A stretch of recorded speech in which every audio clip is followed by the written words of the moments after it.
All right. Well, good afternoon and welcome. My name is Alex Ubaez. I'm the United States Attorney here in the District of New Mexico. I stand here with my partners in law enforcement from BCSO to APD, ATF, and FBI, and the Second Judicial District Attorney. And in order for each of us to stand here before you today, each of us took an oath. That oath is to support and defend the Constitution of the United States against all enemies, foreign and domestic. Today we make good on that oath. Today we announce that a federal grand jury issued an indictment against Solomon Peña, Demetrio Trujillo, and Jose Luis Trujillo for multiple federal criminal charges relating to a shooting spree that occurred following the midterm elections last year, targeting the houses of 4 elected officials here in New Mexico. I remind you that an indictment is only an allegation, that here in America, we each have the rights to be assumed innocent until we're proven guilty. And so we will prove that Peña, last year during the midterm elections, ran for a position representing House District 14.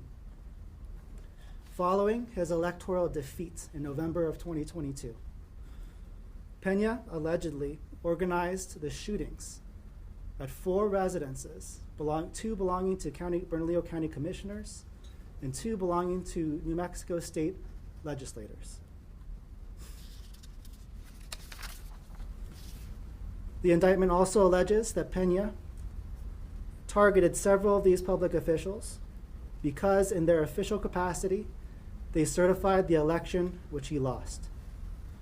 Now, for our democracy to work, for all of us, it has to include us all.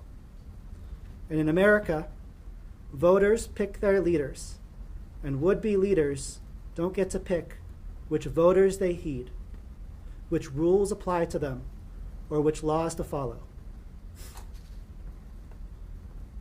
Here in New Mexico, we will never let the threat of violence silence the will of the people. And to our election workers, at all levels we say thank you. Your critical work builds our democracy ballot by ballot. As fellow public servants, local law enforcement, federal law enforcement, our job is, and we will continue, that as you do your duty, we will ensure your safety. We will ensure that you can do your job free from fear, intimidation, and interference. With that, I'd like to introduce the Special Agent in charge of the FBI, Raul Buhanda, for a few words.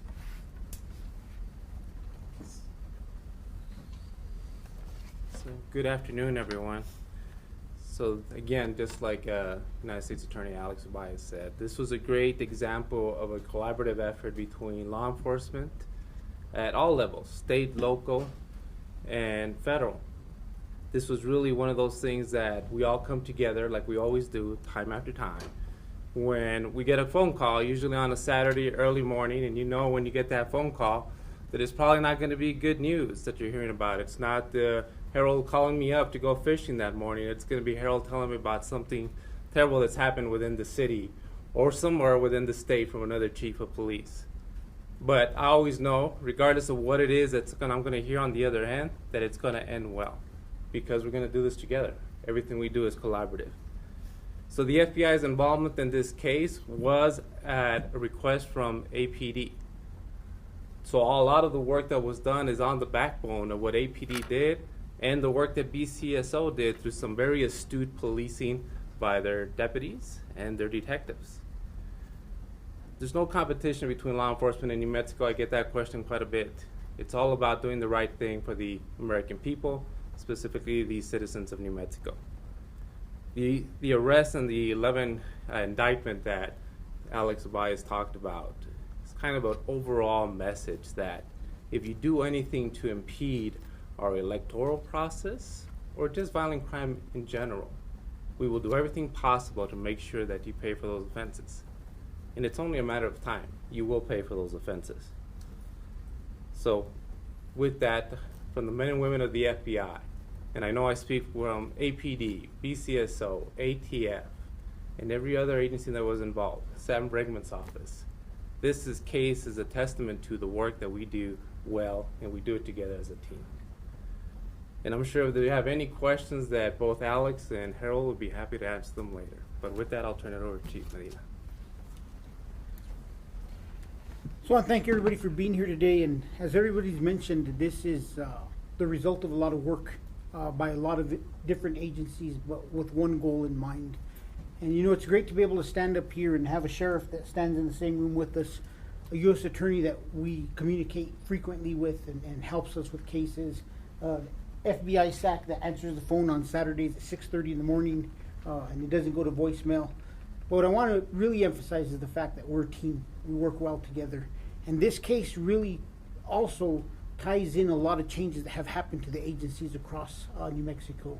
This case started with a simple traffic stop by a BCSO deputy and good work to tag in a gun to evidence. And then ATF NIBIN takes lead, and all of a sudden we're able to match some evidence and put some cases together, and a little bit of detective work and a little bit of interviewing, and all of a sudden the case is rolling in the right direction. So there's a lot of that went into this case, whether it's technology or detectives being out conducting surveillance. But the most important thing is we're able to resolve this case before the start of the state legislature. And state legislators are able to go do their job in Santa Fe without fear that their lives are in danger because these arrests are made. And the only reason we're able to accomplish that is because everybody worked together, knowing that that was a key time for us to clear this case. That was our goal at APD, get this done so the state legislature doesn't start under a dark cloud of fear for those that are trying to enact and create laws that protect these very rights that we're arresting these individuals for.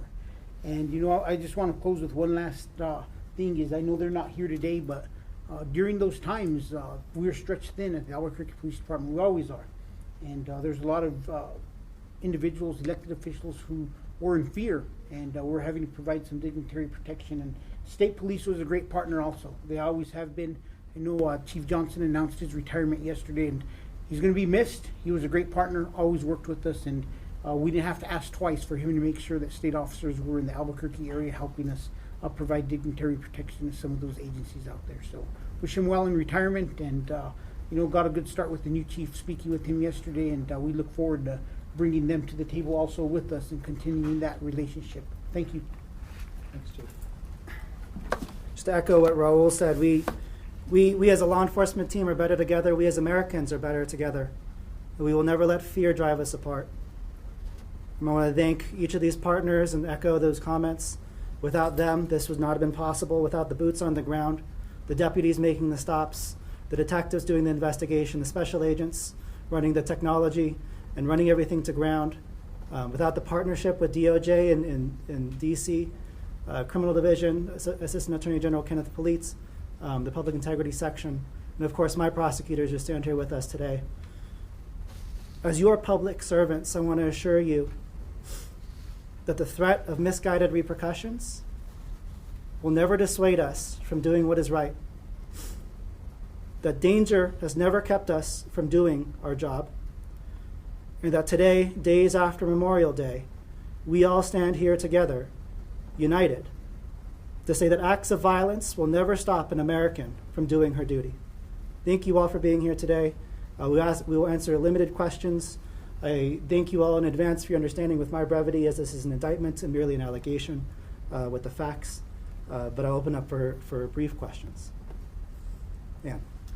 Can you tell us if, I don't know if this is for you or for Lise, but whether or not Lisa Meyer-Hagan will be facing charges, if you guys spoke with her at all about this case?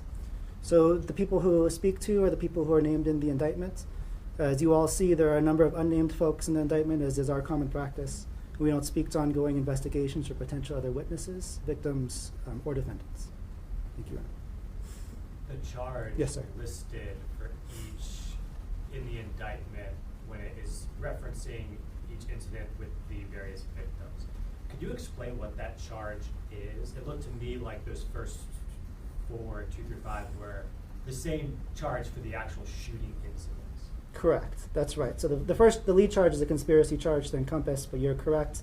There are 4 subsequent substantive charges that are paired with substantive, what we call 924C charges. All of those align with specific incidents. You're right. And what brings the federal level into this? You said that APD asked for assistance, but how do you go and bring a federal charge in this case as opposed to them being state charges? Absolutely, and there are charges on both sides, but there are different charges. As we all know, the charges leveled in the state are substantially distinct from the ones here. They are paired, as I said. The 245 charge has to do specifically with interference with our electoral system. That is the federal interest in this. They're also paired with the 924, which I referenced, which is a charge that has to do with crimes of violence that use a firearm. And so those accompany each of those counts. To clarify, his state case, Peña's state case is happening at the same time? You guys didn't take it over? I'll let the DA. That's fine. So, based on this indictment and the charges by the Department of Justice and the U.S. Attorney, we will be dismissing the state charge tomorrow. Of course, we reserve the right, it'll be without prejudice. We reserve the right to refile that based on how the federal case proceeds. Yes, sir. You may have actually already answered this, but so there's 4 co-conspirators that are just 1, 2, 3, 4 in the indictment. It seems like they had, some of them at least, had direct involvement in these crimes. Is there a reason why they haven't been charged? And with my thanks for your understanding of my brevity of response. To protect both investigations ongoing and to protect the rights of folks being investigated, we don't comment on those individuals until the grand jury issues an indictment with their name in it. So more charges may be filed. It's always a possibility in any case to bring more and additional charges and to include more and additional people. But I can't comment on this one. Okay. Yes, ma'am. Can you talk about why now? Why this was just taken over? Was there new evidence was it waiting on forensics or anything like that? I can't comment specifically on the investigation, but I will say that we work in tandem with and in support of our local partners. But federally, the charges are different from the ones issued in the state, which means when we bring our indictment, it requires sometimes different evidence. So sorry Yes, if I sir. don't have this correct, but 2 people have been charged federally, Mr. Peña, Jose Trujillo as well, and there are 4 other co-conspirators listed. There are currently 6 people who are involved in the details given in this indictment. As well, Demetrio Trujillo and Jose Luis Trujillo are charged Okay. alongside Solomon Peña. So there's 3 of them, and then yes, correct, And then the 4 So additional. 7. Do you believe that is all 7 people who are involved and who your investigation is looking at? The 3 which are identified in the indictment are the 3 which the grand jury has found probable cause to bring charges against, and that's what I'll comment on at this Okay. time. Thank you. Can you elaborate all on the phrase machine gun in the indictment and what that is? Sure, and so in this specific instance, it refers to a Glock sear or a Glock switch affixed to the back of a firearm that's identified in the indictment. That device itself is considered a machine gun by ATF, and it converts the weapon to which it's affixed, the handgun, into fully automatic. And so there was a fully automatic firearm with a Glock switch attached, qualifying it as a machine gun, used and charged in one of the counts of the indictment, or 2 of the counts, I should say, in the indictment. One of the relevant offenses and a separate one against Jose Luis Trujillo. Thank you. Yes. We know they used stolen cars to carry out some of these shootings. Can you speak at all to how they stole these cars? I cannot. If it was at gunpoint or anything like that? I cannot. Okay. Exactly. Can you talk about the significance of the term root beer? Not beyond what's already in the indictment.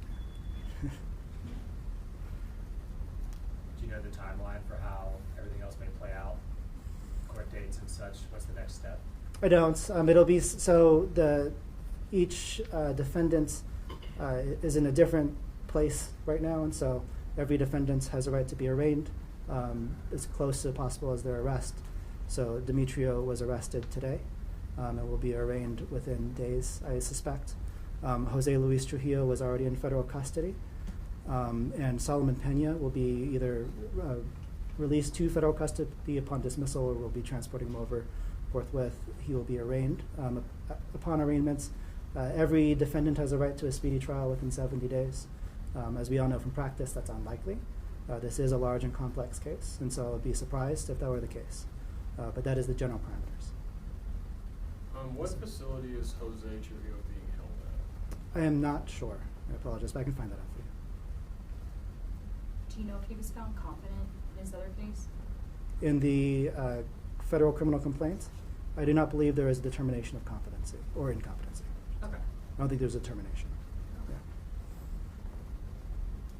Thank you all for being here. It's much appreciated. Get back to work.